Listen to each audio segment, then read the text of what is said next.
하나님의 말씀은 계속해서 이사야서 11장 오늘 1절에서 2절까지만 보십니다.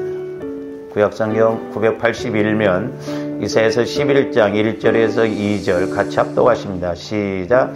이새의 줄기에서 한 싹이 나며 그 뿌리에서 한 가지가 나서 결실할 것이요 그의 위에 여호와의 영 곧 지혜와 총명의 영이요 모략과 재능의 영이요 지식과 여호와를 경외하는 영이 강림하시리니. 아멘. 여러분들이 이제 지식적으로만 이렇게 설교를 들으면 제가 이렇게 시리즈로 설교를 많이 하는데 저도 원래 뭐 시리즈로 해야겠다 하고 마음을 먹고 이렇게 설교 준비한 게 아니거든요.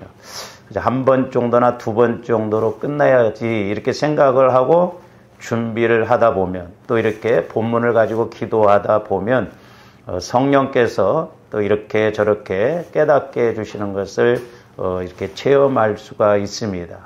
오늘 말씀도 여러분들이 잘 아시다시피 우리 예수님이 이 땅에 육신의 몸을 입고 오시기 전에 이사야 선지자를 통해서 그것도 700년 전에 이미 예언을 해 놓으신 말씀입니다.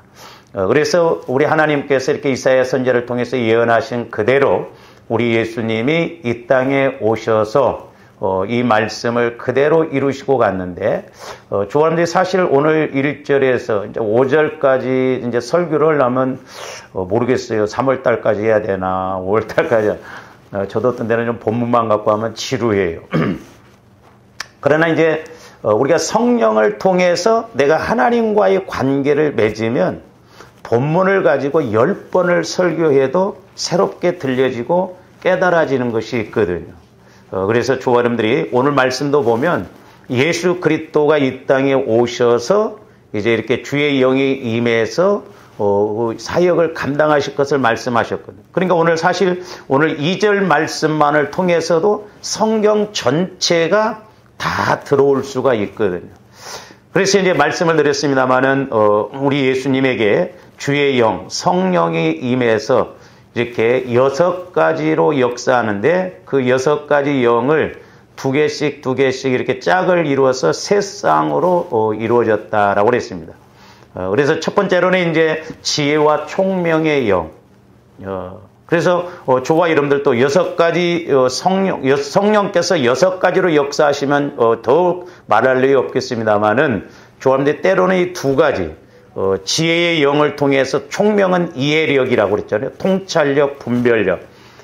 성령의 지혜를 받아 보니까 문제 앞에서도 통찰력이 생겨지고 해석이 되어지고 분별이 되어지는 그런 신앙생활이 되어져야 될 줄로 믿습니다.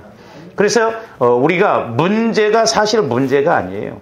그 문제를 우리가 하나님의 시각으로 어떻게 해석해 나가느냐 그게 중요해요. 그러면 문제가 문제될 것이 없죠. 그래서 적어도 조어른들이 날마다 기도할 때 물론 뭐 영이 지혜의 영 따로 있고 총명의 영 따로 있고 그런 게 아니에요. 성령께서 그때 우리에게 주시는 그 영을 통해서 우리가 깨달아야 될 줄로 믿습니다. 그래서 저와 여러분들이 지혜와 총명의 영이 있어야 되겠고 그 다음에 이제 두 번째 짝은 모략과 재능의 영 그랬습니다.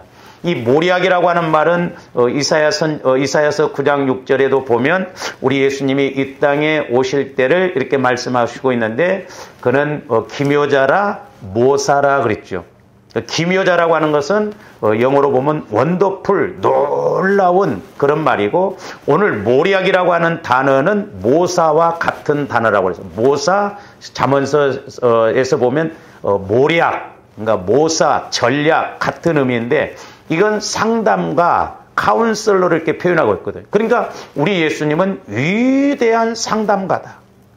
그리고 인도자다, 변호자다.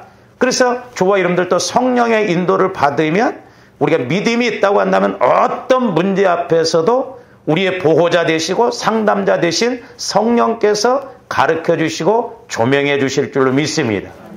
그래서 우리가 그 가르침을 받은 대로 순종하고 가면 돼요. 그 다음에 이제 재능이라고 하는 것은 원래는 능력이라고 하는 말이었어요. 그래서 히브리 언어자 깨브라에서 용맹한 장수가 가지고 있는 강한 힘을 나타내는 그 깃보르라고 하는 단어에서 유래된 단어인데, 이건 메시아 되신 예수님께서는 권능 있는 능력 있으신 그런 예수님이라고 하는 의미가 된다라고 그랬습니다. 그래서 이사야서 9장 6절에 보면 그는 전능하신 하나님이라 할 때 그 전능하신이 오늘 그 재능의 영과 원어가 본질이 이렇게 같다라고 그랬어요. 우리 예수님은 이 땅에 오셔서 이렇게 모든 것을 이렇게 해결해 주시고 인도해 주시는 능력의 예수님일 뿐만 아니라 무엇보다도 이제 이 모략과 재능의 능력, 즉 능력의 영으로 무장하셔서 이렇게 오셨기 때문에 그 누구도 예수님을 당할 세력이 없었습니다. 그래서 우리 예수님께서는 그 권능으로서 인류의 범죄를 이렇게 이끌며 죄와 사망과 저주의 권세 아래 가두어 놓고 있었던 사탄의 권세를 파하셨다 이 말이죠. 무엇보다도 조합원들이 그걸 아셔야 돼요. 마귀는 죄를 통해서 우리를 사망 가운데 거하게 합니다. 사망이라고 하니까 자꾸 그냥 우리는 육신적인 죽음을 말하는데, 성경에서 사망이라고 하는 단어는 육신의 죽음을 말하는 게 아니에요. 영적으로 내가 하나님과 분리되어지는, 하나님과 단절되어져 있는 것을 사망이라고 해요. 그리고 우리 예수 믿는 사람들 죽는 것은 잔다 그랬어요. 자는 사람은 깨우면 다시 일어나죠. 언젠가 저와 여러분들은 예수님 재림하실 때 다시 부활할 것입니다. 이 사망이 무서워요. 그래서 이제 가끔 제가 그 동물의 세계를 이렇게 시간이 맞으면 보고 안 맞으면 못 봅니다만은, 그 동물의 세계에서도 보면 사자들이 어떤 먹잇감을 이렇게 할 때, 뭐 누떼 같은 거 이렇게 또 쫓을 때 보면 새끼를 쫓아요. 그리고 그 무리에서 떨어지게 합니다. 그리고 나서 공격하거든요. 그러니까 악한 마귀 더러운 귀신도 저와 여러분들을 사망 가운데 거하게 해서 하나님과 자꾸 단절되게 해서 이제 그때부터 공격을 하게 되거든요. 그래서 사망 가운데 거하게 되면 이제 그 다음에 따라오는 것이 뭐냐면 저주예요. 저주. 그래서 예수를 믿지 않으면 지옥 가는 저주를 받게 됩니다. 그런데 우리가 예수를 믿어도 어떻게 보면 참 해석이 안 되는, 이해가 안 되는 그런 고난을 받을 때가 있죠. 그래서 이제 우리가 원죄 문제가 해결되었다 할지라도 자범죄의 문제. 그래서 이 죄에 대해서도 저와인데 개념적으로 잘 기억을 하셔야 된다고 그랬어요. 죄는 크게 두 가지라고 그랬어요. 하나는 원죄, 하나는 자범죄. 이 원죄는 하나님을 믿지 않는 죄. 근데 이 자범죄라고 하는 것도 두 가지가 있다고 그랬어요. 하나는 윤리 도덕적인 죄. 그리고 또 하나 자범죄가 뭐냐면 본죄, 영적인 죄 이렇게 말해도 되는데, 그 본죄가 뭐냐? 우리 마음에서 뭐 미워한다든지 이런 것은 우리 예수님이 살인했다고 그랬거든요. 영적으로 살인이다. 중요한 건 뭐냐면, 조함들이 뭐 아무리 윤리 도덕적으로 도둑질 안 하고 나쁜 짓 안 해도 나는 죄가 없다 이렇게 생각하면 안 돼요. 우리는 구원받았지만 정확하게 표현하면 구원받은 죄인이에요. 왜? 아직 우리 안에 자범죄 문제가 해결되어지지 않았기 때문에. 문제는 얼마만큼 조함들의 마음을 본죄 중에서 자범죄 중에서 본죄, 내 마음을 성화를 일으켜 나가느냐, 이것이 범사와 또한 잘됨과 강검과 이렇게 연결되어져 있다는 걸 알아야 돼요. 그래서 날마다 저와 여러분들이 보혈을 통해서 이 죄와 사망과 저주를 우리가 이기고 나가야 될 줄로 믿습니다. 그래서 마귀가 이렇게 죄와 사망과 저주 가운데 가두어 놓았던 저와 여러분들을 우리 예수님께서 보혈의 능력으로 그 죄와 저주와 사망의 권세를 깨뜨리시고 저와 여러분들을 어디로 인도하셨냐면 생명과 빛과 은혜 가운데로 인도를 했어요. 완전 죄와 저주와 사망 가운데 있었던 저와 여러분들을 이제는 반대로 빛과 생명과 은혜 가운데로 인도하셨는데, 이제 조함들이 좀 오늘 이렇게 제가 말씀드리고자 싶은 것은 뭐냐면, 자, 죄가 있으면 원죄가 있든 자범죄가 있든 이걸 지켜야 되면, 해결 안 하면 사망과 저주가 따라옵니다. 그럼 우리가 이 죄를 해결해야 돼요. 한번 물어봅시다. 죄의 반대말은 뭐예요? 아는 대로 말해봐. 죄의 반대말은 뭐예요? 여러분들이 기쁨의 반대말은 뭐예요? 슬픔. 슬픔의 반대말은 기쁨. 그런 건 잘 알아. 그럼 죄의 반대도 알아야 할 거 아니야. 물론 어떻게 보면 문자적으로 본다고 한다면 죄가 없는 것. 맞아요. 죄가 없는 것이 죄의 반대말이지만 성경에서 찾아보면, 여러분들 이제 로마서를 읽어보면 우리가 이렇게 믿음으로 의롭다라고 그랬거든요. 의거든요. 그러니까 하나님을 믿을 때 그 원죄의 문제가 해결되어지거든. 근데 그 원죄의 문제는 예수 그리스도의 보혈을 통해서 영원히 구원받았거든. 의롭다. 법적으로 하나님의 자녀가 되었거든. 그러면 이제 우리가 사실적으로도 우리가 의롭다 칭함을 받아야 되는데, 자, 죄를 어둠이라고 그랬어요. 어둠. 성경에 보면. 죄 가운데 있으면 어둠 가운데 있다고. 이게 영적인 의미예요. 그러면 어둠의 반대말은 뭐요? 네? 내가 목회 헛거됐네? 어둠의 반대가 뭐냐고? 네? 빛이지. 처음에 또 죄의 반대말이 뭐냐고 하니까 또 내가 무슨 의도를 가지고 있냐. 어둠의 반대는 빛이죠. 빛의 반대말은 어둠이고. 그럼 잘 보세요. 이제 우리가 이런 것을 영적으로 좀 해석을 해야 돼요. 자, 죄가 어둠이라고 그랬어요. 그래서 이 죄를 해결하는 것이 의롭다라고 그랬어요.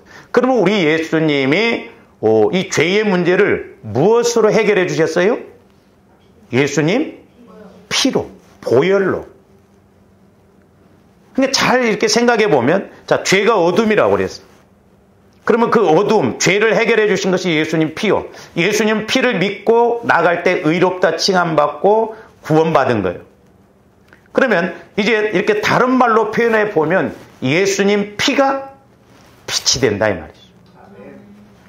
이런 말씀을 이해를 해야 되는데, 예수님, 그러니까 죄가 어둠이라고 그랬잖아요. 그러면 예수님 피가 의롭다는 거예요.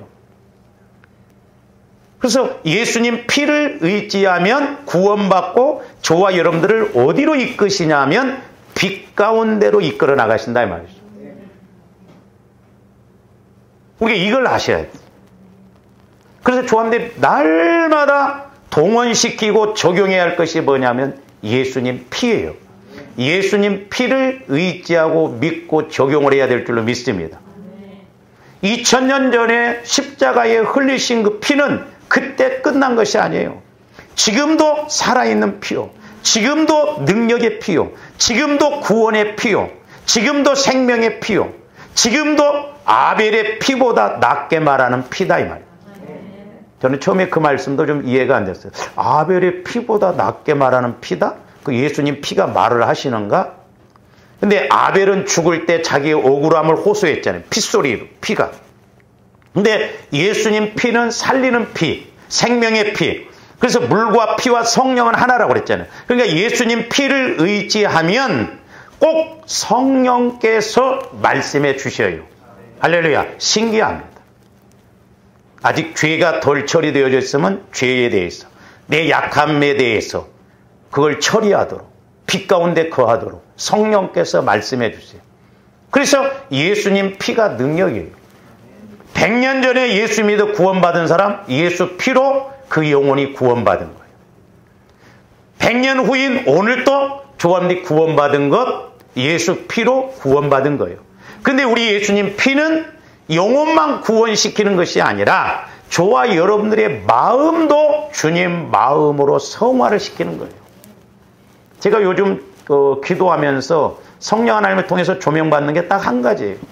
예수 그리스도 안으로 들어가지 아니하면 목회자가 됐든 성도가 됐든 의미가 없구나. 하나님을 만나지 못하고 믿는 것은 어떻게 보면 속고 가는 것이다. 저와 여러분들이 어떻게 해서라도 예수 그리스도의 마음 안으로 들어가야 되는데 어떻게 해서라고가 아니라 예수 그리스도의 보혈을 의지하면 신기하게 저와 여러분들의 마음이 주님 마음으로 성화가 이루어져요. 그러니까 예수 피만이 나를 죽이는 거예요. 나를 처리하는 거예요. 근데 죽으라고는 이렇게 가르치는데 십자가에 예수님과 함께 죽어야 됩니다. 근데 구체적으로 그러면 어떻게 죽으라는 거예요? 십자가에 가서 막 머리를 팍 부딪히면서 죽었습니다 하는 것이 죽는 거예요? 고난주간 되면 거의가 고난에 참여한다고 하면서 금식하고 끝나지. 제가 해보니까요, 금식할 때 힘이 없어서 죽은 것 같아. 근데 금식 끝나면 그 성질 도로 나와. 조금도 예수를 수십 년을 믿어도 왜 내가 안 죽어지냐고. 내 안에 이런 상처, 쓴뿌리, 이것이 처리가 안 되어지니까요. 옥토밭이 안 되니까요. 가시밭, 돌짝밭, 계속 우리가 금요일 날 설교를 하고 있죠. 피가 능력이요. 신기합니다.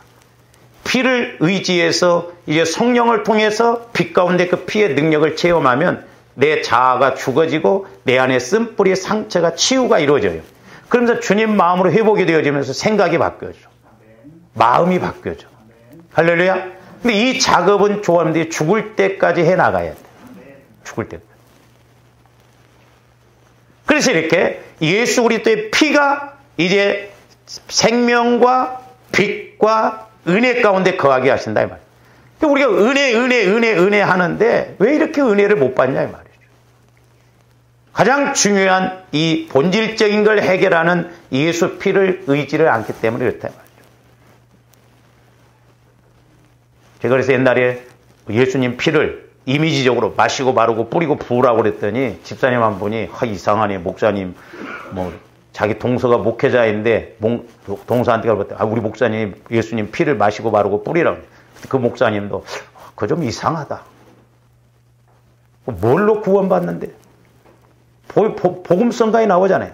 주님의 보혈, 주님의 보혈, 보혈의 잔 마시네. 이상하네. 그러니까 이론적으로는 맞는 것 같이 생각을 하는데 실질적으로 적용을 안 한다 이 말이죠. 실질적으로. 저는 그 예수님 피를 이렇게 체험할 때가 많습니다. 오후 찬양 때 우리 박교님 집사님을 찬양단 인도하면 그 막 보혈의 그 찬송을 하면 내 영혼이 얼마나 기뻐하면서 막 그렇게 눈물이 나요. 왜? 사는 길이니까. 제가 여러분들 앞에서 이렇게 설교할 때 여러분들이 멍하고 앉아있으면 제 마음에서 막 두 마음이 와요. 이렇게 가야 되는가. 그래서 오늘 또 얼마나 보혈을 의지해서 막 목양실에서부터 막 여러분들한테 뿌리고 왔어요. 막 붓고 왔다니까. 오늘 설교 들으면서 찬양하면서 은혜 받고. 근데 여러분들이 준비하고 이렇게 오면 찬양도 오늘 확실히 은혜가 되잖아.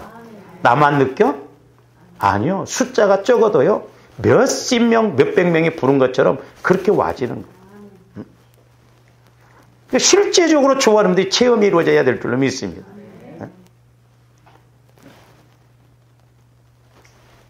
그렇게 되면 뭐 숫자가 많다고 그래서 그런 게 아니에요. 옛날에 그 신송종 목사님 말씀 들어보니까 목회 막 큰 목회하려고 생각하지 말라고 그러더라고. 왜 그래요? 그랬더니 자기는 중형교회에서도 해보고 작은 교회도 해봤는데 다 똑같더라는 거야. 큰 교회 한다고 해서 편한 것도 아니고. 조원들이 은혜 받으면 예수 그리스도와 함께 하면 몇 명만 그런 믿음을 가지면 얼마든지 하나님이 일하십니다. 할렐루야. 그렇다고 해서 부흥하지 말자는 게 아니에요. 그래서 저와 여러분들이 이렇게 죄의 문제를 해결하는 것은 예수 그리스도의 피다. 피가 의로운 거예요. 그 피를 의지할 때 우리가 빛 가운데 거하는 거예요. 그래서 우리 예수님께서는 저와 여러분들에게 예수 그리스도의 보혈을 통해서 빛 가운데 생명 가운데 은혜 가운데 거하게 하신다라고 했는데 저번에 이제 제가 이렇게 생명에 대해서 말씀을 드렸습니다만은 먼저는 이제 생명에 대해서 이 생명이라는 게 또 두 가지라고 했죠. 육신의 생명, 영적인 생명이 있다고. 그러니까 영혼이 이제 하나님의 생명이죠. 그래서 생명 가운데 거하는데 먼저 요한복음 10장 10절 한번 보고 넘어갑니다. 도둑이 오는 것은 도둑질하고 죽이고 멸망시키는 것. 그러니까 저 도둑이라는 건 마귀를 말해요. 그러니까 마귀는 저와 여러분들을 도둑질 당하게 만듭니다. 육신적으로, 영적으로, 물질적으로. 그래서 결국 영적으로 죽이게 만들어요. 멸망, 지옥 가게 만든다. 저주받게 한다 이 말이죠. 그래서 마귀 역사는 저와 여러분들이 우습게 생각하면 안 돼요. 마귀는 봐주는 게 없습니다. 어느 날 그 마귀 역사에 대해서 성령께서 저한테 보여주시는데 저와 여러분들을 시멘트 바닥에 이렇게 데리고 가서 여러분들이 시멘트 바닥에서 넘어져서 머리가 깨졌어요. 근데 그 깨진 머리를 질근질근 밟아서 죽이는 게 마귀 역사.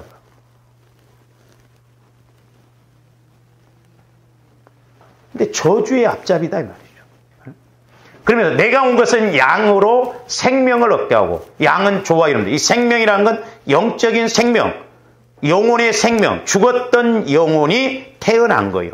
그 태어난 영혼이 자꾸 성장해야 될 줄로 믿습니다. 성장이 안 되어지고 20년 전이나 지금이나 똑같다고 한다면 그 영혼은 병들었든지 죽었든지 둘 중에 하나예요. 그러니까 자꾸 우리가 태어났다면 성장해야 돼, 성장. 그래서 깨달음이 있어야 돼. 그래서 여러분들이 예수를 믿고 기도하면서 또 오늘 기도하다 보니까 성령께서 이렇게 깨닫게 해주시는 그런 고백이 자꾸 이루어져야 된다 이 말이죠.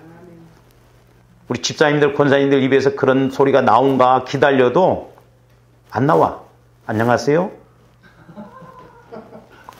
그것으로 끝나면 안 된다 이 말이죠. 내가 말을 붙여봐도 여러분들이 또 은혜 받은 것이 있어야 교제가 이루어지죠. 근데 은혜 받은 것이 없으면 나 혼자 이야기하고만. 그래서 이제는 안 해. 풍성히, 생명을 얻게 하고 풍성히 얻게 하려는 것이다 라고 그랬어요. 그 다음에 요한복음 14장 6절도 봅니다. 잘 아시는 말씀. 예수께서 이르시되 내가 곧 길이요 진리요 생명이니 나로 말미암지 않고는 아버지께로 올 자가 없는. 우리 예수님께서 길이라는 거예요. 우리 예수님께서 진리, 말씀이라는 거예요. 우리 예수님께서 생명이라는 거예요. 근데 여러분들 어떤 문제가 오면 예수님께 먼저 기도합니까? 예수님께 먼저 찾아옵니까? 우리는 사람부터 찾아가려고 하잖아요. 예수님이 길이라는 거예요. 예수님이 진리라는 거예요. 예수님이 생명이라는 거예요. 그러니까 예수 안에 모든 해답이 다 있다 이 말입니다. 그래서 우리는 예수로 말미암아 해답을 얻고 길을 알고 우리가 생명을 날마다 성장시켜 나가야 될 줄로 믿습니다. 그래서 저 생명은 자라나야 돼. 생명의 특징은 뭐예요? 자라나는 거예요. 자라나는 거. 근데 안타깝게도 우리가 예수를 믿었는데 수십 년을 예수를 믿어도 안 자라난다는 게 문제예요. 오늘 새벽에도 말씀을 드렸습니다마는 이 관계가 안 이루어지면 틀림없이 저는 확신해요. 저와 여러분들의 신앙이 어느 중간 지점에 나가 떨어집니다. 예수 안 믿거나 교회 안 다니거나 안 찾아요. 정확해. 생명 관계가 안 이루어지면 그렇게 되어 있습니다. 그리고 저주받을 수밖에 없어요. 그러니까 우리가 예수를 믿어도 마귀로 인해서 고난을 많이 받지만 그러나 내가 잘못해서 받는 고난은 없는가? 죄값으로 인해서 우리 이런 걸 찾아서 해결을 해 나가야 될 줄로 믿습니다. 물론 꼭 예수를 믿는다고 해서 모든 것이 잘 되는 거 아니에요. 그렇게 한다고 한다면 예수 믿고 고난받고 이런 사람들은 어떻게 해석을 해야 되냐 이 말이에요. 핍박도 옵니다. 어려움도 옵니다. 조함들이 죽을 때까지 이렇게 안 풀릴 수도 있어요. 때로는. 그러나 결국에는 뭐냐면 우리는 이 땅에서만 생각하니까 그렇지 하나님 앞에 가서 받을 상급을 생각해야 돼요. 그래서 우리 예수님의 평가는 뭐냐? 계시록에 있는 말씀처럼 살았다는 이름은 가졌으나 죽은 자로다. 교회가 크냐 작냐 그걸 보시지 않아요. 가끔가다 제가 이렇게 기도하다 보면 저도 이제 저만 알고 있죠. 사람들한테 말할 때는 사이즈가 커야 설득력이 있어요. 아무리 제가 깨닫고 이렇게 해도 교회가 자체가 작으면 설득력이 없더라고요. 제가 쪽팔렸던 적이 미국에 가서 한 번 있었는데 그 집사님에 대해서 이렇게 밥을 먹으면서 성령께서 그 집사님의 영적 상태를 이렇게 가르쳐 주시더라고요. 그래서 제가 이렇게 이야기를 좀 해드렸어요. 그랬더니 그 집사님이 나중에 식사가 끝나고 난 다음에 저한테 질문하는 거예요. 목사님, 혹시 우리 목사님이 나에 대해서 목사님한테 좀 이렇게 말씀해 주셨습니까? 그랬더니 왜요? 그랬더니 어떻게 해서 목사님은 내 안에 들어와 있는 것처럼 나를 그렇게 잘 아시냐는 거예요. 그래서 제가 한 게 아니라 성령께서 내 안에서 아 그래요? 제가 목사님처럼 그렇게 자기 자신을 잘 알고 또 영적인 이렇게 아시는 분은 신앙생활 20년 했지만 처음이래. 그래서 목사님 교회는 한 2,000명 모입니까? 그러더라고. 너무너무 쪽팔렸어. 그래서 내가 집회를 잘 안 가려고 하는 게 그거예요. 말씀을 들어보면 참 기가 막힌 말씀인데 그런데 왜 부흥이 안 되냐? 그렇게 뭐 할 말이 없고. 저도 요즘 그런 것에 대해서 하나님을 많이 따집니다. 근데 성경에 보면 고난만 받다가 가는 사람들도 있더라고. 합리화시키는 게 아니에요. 왜? 이 땅이 전부가. 그러나 분명한 것은 하나님은 절대 손해보게 하시지는 않는다는 거예요. 그래서 우리가 영안이 열려지고 귀가 열려져야 된다. 이 말이에요. 그래서 오늘날 우리 한국교회에 이제 그 조용기 목사님이 좀 그걸 강조를 많이 했습니다. 번영신학. 이 번영신학이 문제예요. 예수 믿으면 무조건 잘 돼야 된다는 거예요. 안 되면 저주받았다는 거예요. 아니에요. 한쪽으로만 치우치면 안 돼요. 히브리서 같은 데 보세요. 예수 믿다가 돌에 맞아 죽고 수장에서 죽고 칼로 목베임을 받아서 죽고 그럼 그 사람도 저주받은 거예요? 그러니까 우리 신앙생활이 너무 한쪽으로만 치우치다 보니까 그렇게 평가하고 판단해버린다. 그래서 아직 제가 이렇게 설교를 안 했습니다만 구원의 세 과정 속에 저도 처음에 부활 믿음 그래서 부활 삶 그것만 깨달았는데 오늘날 기도하는 가운데 성령께서 그러면 십자가의 삶은 없냐? 그래서 부활 믿으면 마음의 성화가 있어. 주님 마음은 부활 믿음도 같지만 때로는 말할 수 없는 고난도 겪는다 이 말이죠. 십자가의 삶이에요 그게. 근데 오늘날 십자가 안 지려고 합니다. 가면 갈수록 교회도 그렇고 성도들도 그렇고 봉사 안 하려고 그래요. 희생 안 하려고 합니다. 전부 봉사 안 하려고 해요. 그러니까 지금 어떻게 중소형 교회들 보면 지금 오전 예배만 드리고 오후 예배가 없어지는 게 왜 그러냐면요. 밥해 먹는 것 때문에 그래요. 돈도 돈이고 봉사하려고 하는 사람들이 없대요. 보통 문제가 아니에요. 그래서 저는 여러분들 일 시키려고 온 게 아니에요. 나중에 상급 받고 건강해지라고. 할렐루야! 그래서 막 여러분들 볶아 먹는다 이 말이에요. 여러분 고생시키려고 온 게 아니에요. 몰라서 그러니까. 사도 바울이 미쳤습니까? 예수 그리스도의 남은 고난이 있으면 교회를 위해서 내 몸에 채운다고? 우리 지방에서도 이렇게 큰 목회를 하셨던 목사님들이 그런 이야기를 하는데 저는 반대예요. 목회를 즐기라. 그러니까 무슨 의도로 말씀하셨는지는 잘 모르겠지만 목회는 즐기는 게 아니더라고. 사명이요. 소명입니다. 그러다 보니까 문제가 터진다 이 말이죠.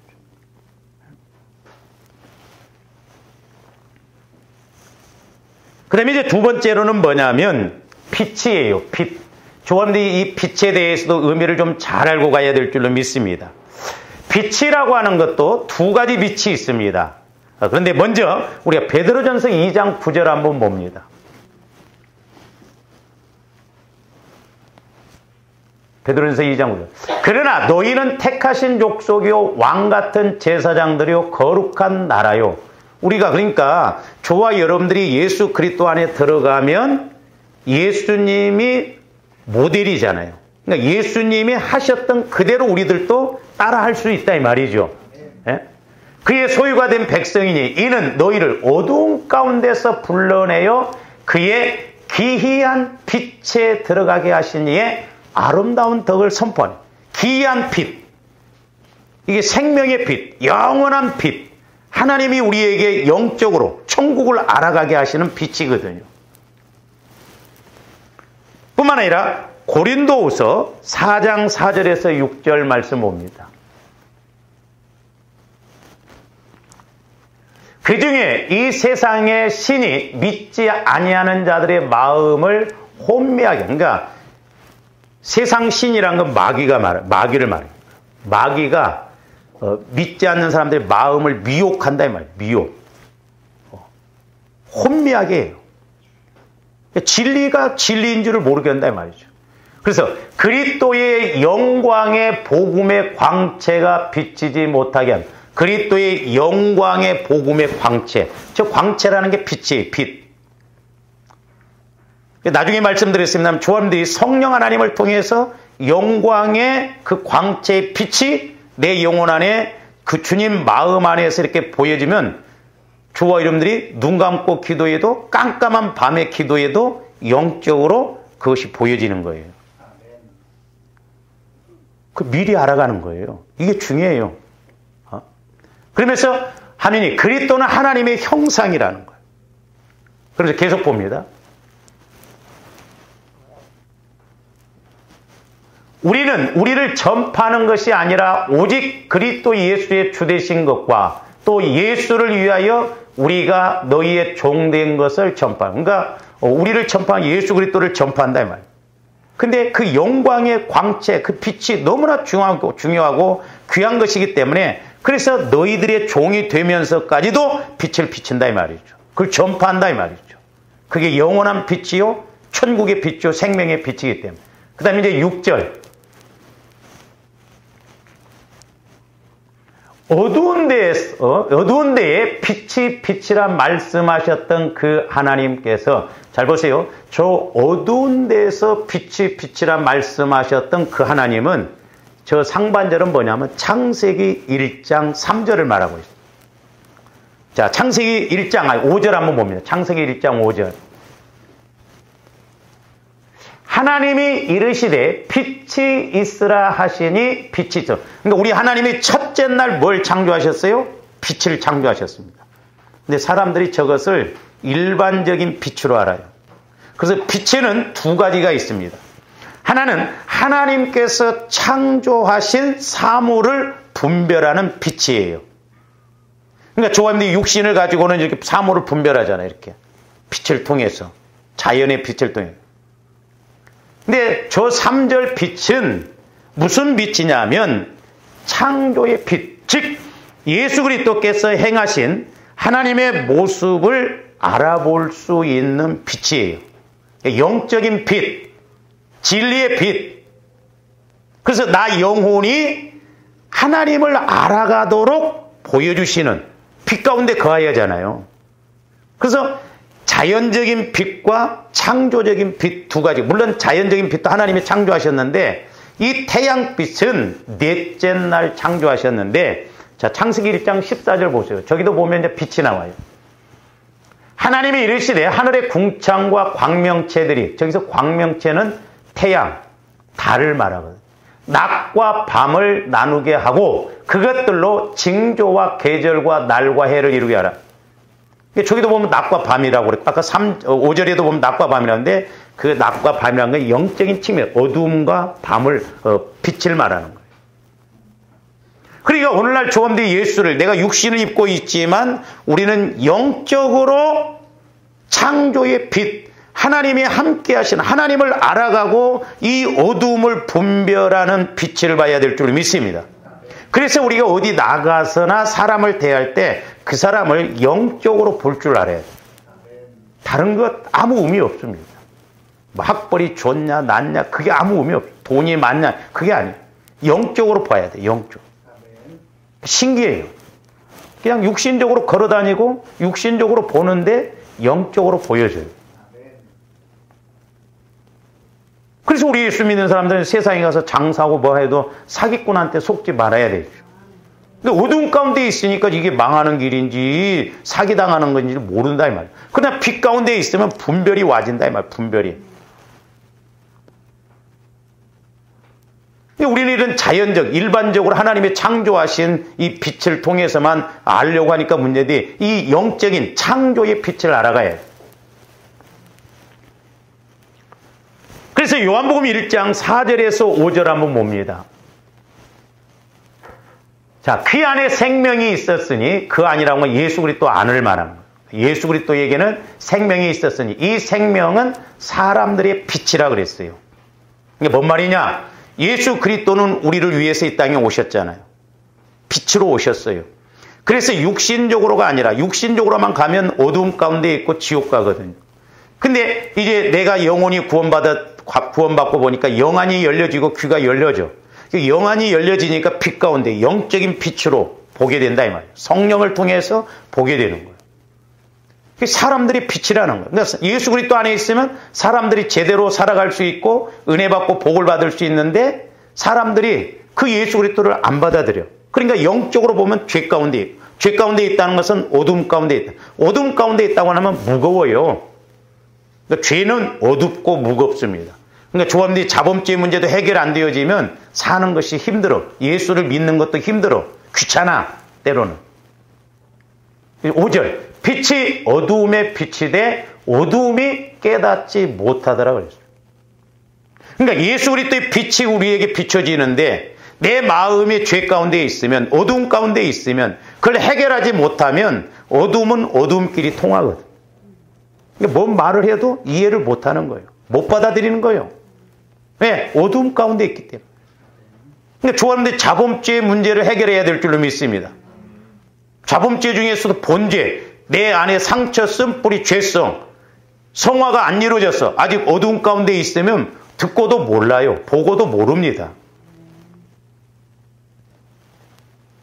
저 빛이라고 하는 것은 영적인 빛이에요. 창세기 1장 5절에서 빛이 있으라 해서 하나님과의 관계를 제대로 알아가는 그 빛. 자연적인 빛을 말하는 게 아니에요.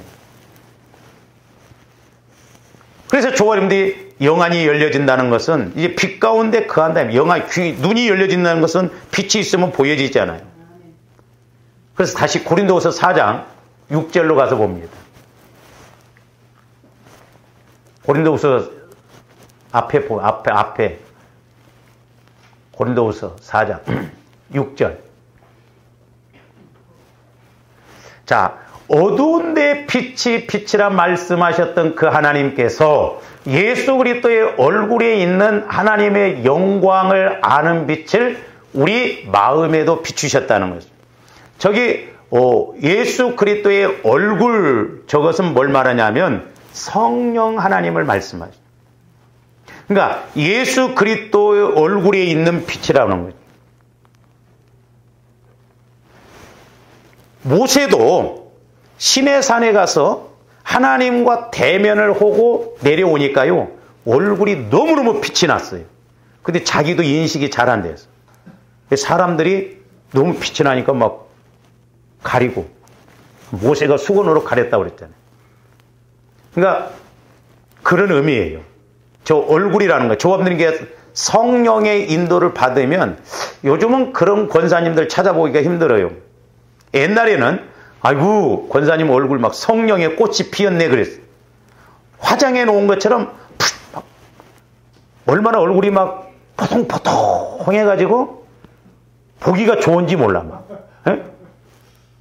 은혜살이요, 은혜살. 우리는 고생살만 쪘지 막. 그 막 은혜가 임하면 얼굴이 포통포통 해갖고 화장 막 여기 뭐 터치해 놓은 것처럼 그렇게 보기가 좋아. 그래서 아유 권사님은 성령의 꽃이 피었냐 그런 이야기 들어봤어요?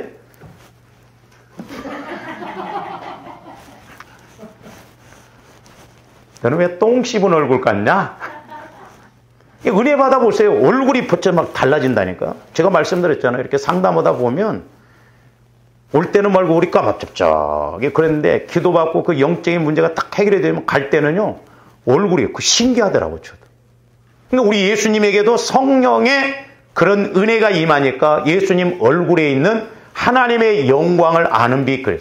저 영광이라는 게 하나님의 영광이. 그러니까 그런 사람을 보고 있으면 보기만 해도 은혜가 돼. 권사님 아무것도 하지 마시고 그냥 오시기만 해요. 근데 그런 사람이 가만히 있습니까?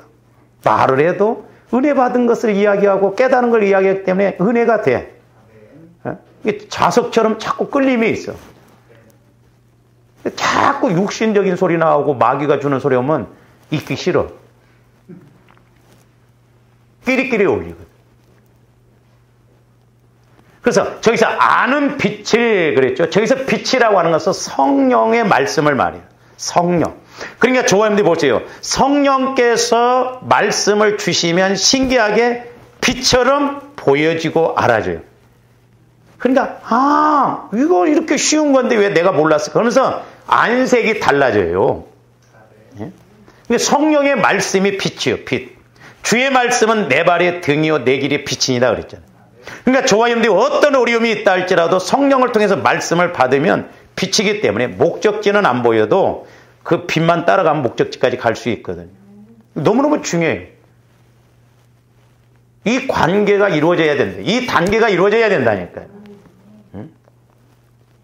아는 빛이라는 것은 성령을 통해서 주시는 말씀. 그러니까 우리 예수님도 성령을 통해서 말씀을 주시니까 우리 예수님의 얼굴에는 성령 충만함이 나타난다 이 말이에요.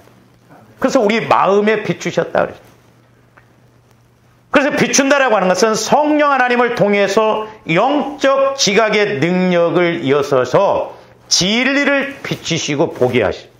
그러니까 조합원들이 성경을 그렇게 몇 년 동안 읽었어도 그 말씀이 안 들어왔는데 어느 날 용수철이 툭 튀어나온 것처럼 그 말씀이 내 안에 내마로 확 올라와질 때가 있어요. 그럴 때 너무너무 좋아요.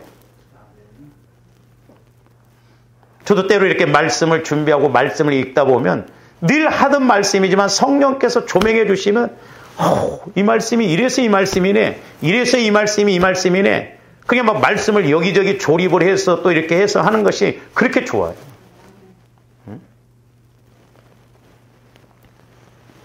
그러니까 예수 그리스도의 얼굴에도 성령께서 역사하시니까 말씀하시니까 예수 그리스도 안에서 말씀의 빛이 비치니까 얼굴이 그렇게 영광에 비추는. 근데 막 뭐 흠모할 만한 것이 없다고 그러니까 막 예수님 얼굴을 막 그러는데 모르겠어요. 예수님 얼굴이 육신적으로 못생겼다 하셨더라도 막 영광의 빛이 비치니까 막 광채가 났을 것 같아. 우리가 이런 사람하고 만나야 돼. 할렐루야. 이런 사람. 모세가 그랬잖아요. 자, 출애굽기 34장 29절에 30절도 보세요. 하나님의 말씀은 이렇게 조립을 해보면 너무너무 정확해요. 모세가 그 증거의 두 판을 모세의 손에 들고 시내산에서, 자, 모세가 40일 동안 하나님과 대면을 했어요. 교제를 했어요.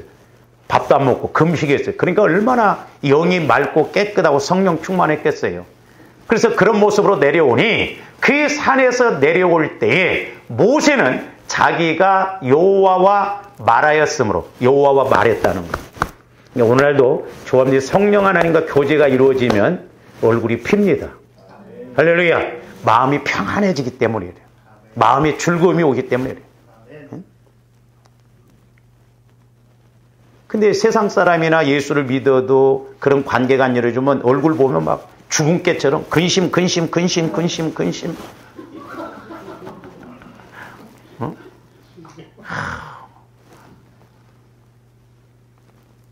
건들면 근심, 건들면 두려움 막 이렇게 나온다 말이에요. 잘 살고 못 살고는 두 번째 문제예요. 좀 못 살아도 우리가 은혜라도 좀 받아야지.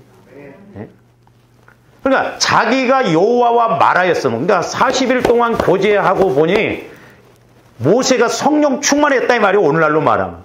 그러니까 말미암아 얼굴 피부에 광채가 나나, 광채, 얼굴 피부에 광채가 났는데 그때 모세가 내려오면서 뭐 거울을 못 봤기 때문에 몰라 자기는. 막 몇십만 원짜리 화장품 사다 두들겨 봐야 그거 얼마 못 가. 은혜 받아보세요. 돈 벌어. 할렐루야. 화장품 안 써도 얼굴이 막 뽀사해. 막 여기 막 빨간 뭐 터치해놓은 것처럼 그렇게 보기가 좋아. 좀 그런 얼굴이 돼야 되지. 그러니까 교회들마다 가보면 성도들이 은혜 받았는가 안 받았는가 안다니까. 막 은혜 받은 성도들은 벌써 살아있어. 막 목사님들 막 그. 근데 그렇지 않는 경우는 오늘도 나오라고 그러고 봉사라고 해서 억지로 나와야 돼. 억지로 내.